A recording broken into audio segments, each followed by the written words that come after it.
To scan documents on your Motorola phone, you can actually do this right in the native camera app.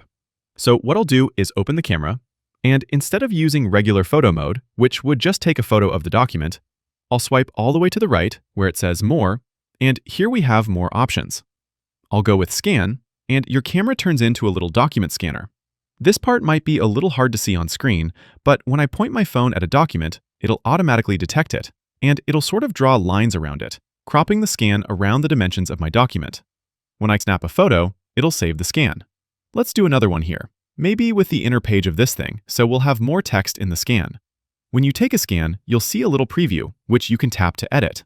Or, if you don't do anything, the scan just saves straight to your photo gallery.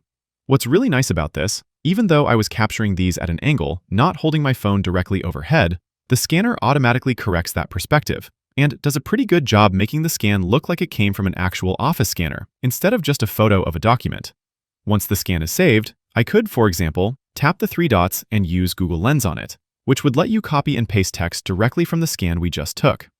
Another way to scan documents, of course, is through Google Drive.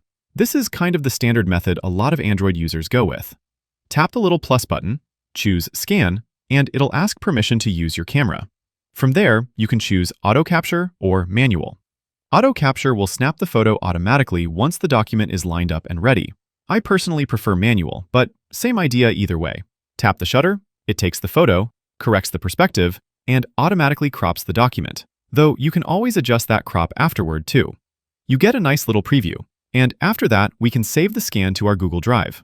When you scan with Google Drive, your documents automatically upload to the cloud, making it easy to share or just keep a backup copy in the cloud. And that is how you scan documents on your Motorola phone. Click that like button if this video helped, and subscribe for more easy guides like this one.